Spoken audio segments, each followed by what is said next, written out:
Welcome back to the Southern Quality Ford Friday Night Blitz. Got some games that we want to talk about here. Where are we going to start?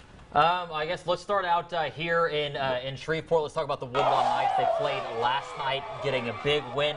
Tim, you were out there. This is a team that I wasn't sure what to expect this year. They graduated a ton, but they do have Kentrez Roby back at quarterback, and he played quite a bit last year. So I was just kind of wanting to see what they were like, and they looked like they played on their heels a little bit that first drive, and then they just took it to Carroll. Didn't one of the younger Mosleys playing? I thought I heard Coach Jerwin Wilson earlier in the week talk about Mosley's younger brothers on the team too, and you know they've done a great job at Woodlawn. And talk about just the phoenix rising from the ashes. They took a program that was just down and out, and now they're legit. I mean, he's changing the culture. Yeah, he's completely changed it. Let's go to our next game, guys. We mentioned it a little bit earlier. The Evangel Eagles at home taking on Bishop Dunn, and something happened you don't see happen very often at Durham Field. A team comes in and beats the Evangel Eagles. You know, Bishop Dunn coming over from Dallas, and Charlie. Still early in the season, don't really know what to make of it. But this is a team the Bird Yellow Jackets are going to be seeing next week. What did you take away from this game? Well, Bishop Dunn comes in. They have a lot of top prospects. They play in the TAPS League over there. These are two teams that are on Bird's schedule, one next week and one in week 8 in Evangel.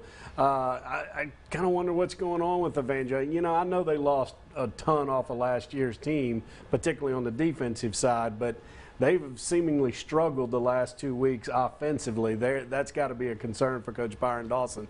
But there's Jabari Kepra they're scoring for, and they've got explosive athletes and big-time athletes, particularly on the defensive side of the football.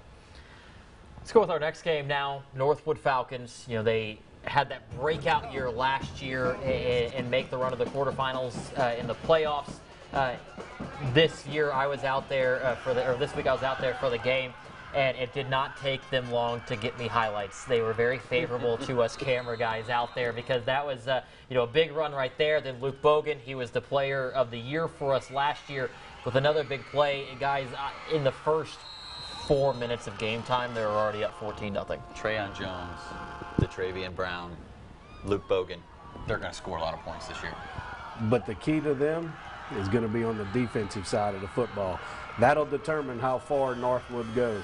And Coach Gatlin is excited about that defense. He talked to us about that earlier. I went there for, we did that for one of our 23 teams in 23 days. And, I wanted to talk about Luke. I wanted to talk about that high-flying offense. And he was like, whoa, hold on.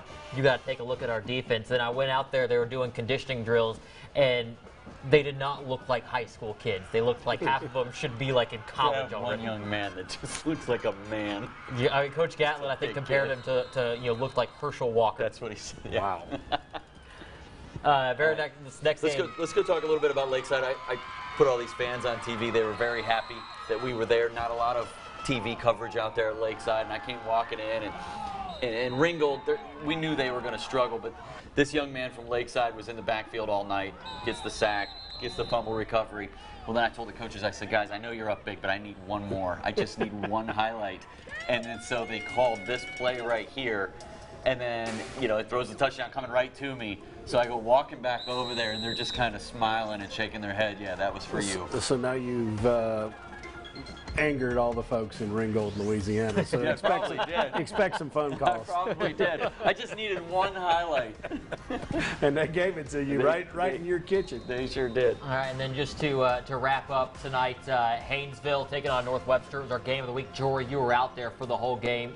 Just talk about this one. That's right, guys. So what a rivalry game. You always want drama out of games like this. This was a 2-point game the entire third quarter. Now, both teams had a lot of really great moments, but I really want to talk about the defense, especially from Haynesville. You heard me talking a little bit earlier. They've got a lot of two-way players, a little bit of a smaller roster. Their running back plays cornerback. He had that last pick 6 of the game. He also had the first touchdown of the game, and 2 scores from Haynesville tonight, both coming from the defensive side of the ball. We're expecting a lot out of that side from the Tornado this season. Yeah, that defensive line's good.